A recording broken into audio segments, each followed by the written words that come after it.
Covering news that matters in Okmulgee County, the fathers of two teenagers killed 2 years ago this week in a mass murder in Henryetta are calling for changes to make sure the same thing doesn't happen to anyone else. Thursday marks 2 years since the tragedy. 14-year-old Ivy Webster and 15-year-old Brittany Brewer were both killed when they went to stay at their friend Tiffany's house. Tiffany, her two siblings, and her mom were also killed by their stepdad, Jesse McFadden, who then took his own life. Fox 23 weekend evening anchor Morgan Martin joins us live in studio after sitting down with the families to talk about the changes they say still have to happen.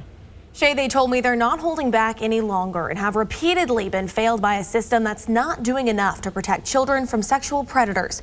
We do want to warn you, some of what they shared with me today includes sexually graphic details, but it is important to share to make other parents aware of what can happen. At the end of the day, our justice is protecting other kids in the name of our daughters. Yep. Justin Webster, father of Ivy Webster, and Nathan Brewer, Brittany Brewer's dad, continue to fight for change after their daughters were killed nearly 2 years ago. Overwhelming just to see what hasn't been done in this case.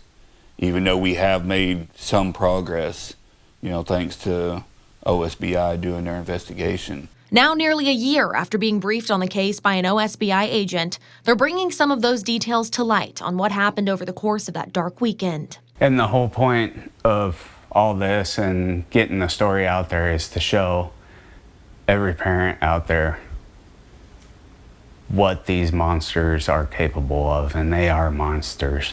Justin outlined part of the conversation in the recorded briefing. There may have been an accomplice within the victims. He says information showed 13-year-old Tiffany was alive Sunday afternoon and that he learned Jesse McFadden's wife, Holly, was listed as a suspect. Brittany's dad, Nathan, says the toxicology report showed she had alcohol in her system and he could not imagine as to why or how. Through this investigation with the release, that one of the last things that was searched on Jesse's computer was how to get drunk anally while in handcuffs. So you can just picture or put the two to two together. And I believe that's how she got the alcohol in her system. And so not that she was killed or raped with everybody else, but she was tortured. Though they say the briefing did not provide answers to everything. Justin says the initial investigation by the Okmulgee County Sheriff's Office still frustrates him the most. He says it was only when the bolo went out for Jesse McFadden that they learned his past.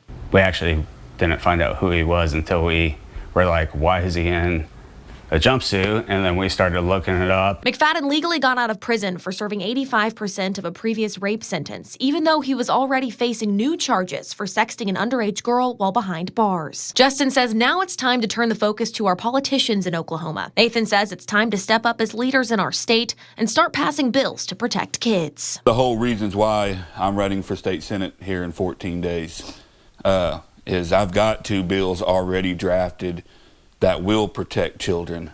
If we don't speak up and do anything, it will and can happen again. And that's why we both are sitting here fighting the same fight. We don't want other families or children to have to go through what our families and our daughters went through. They say it's not fair. There's a whole life their daughters did not get to live. Now they're 2 years into what feels like their family's own life sentence. It is hard on a daily basis.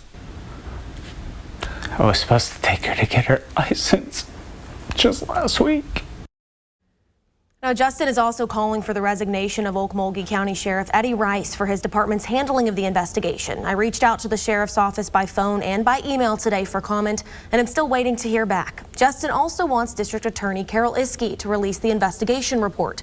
When asked for a response, Iskey cited a statute as to why that report cannot be released. It's very detailed, so I'm including that statute in this story on fox23.com.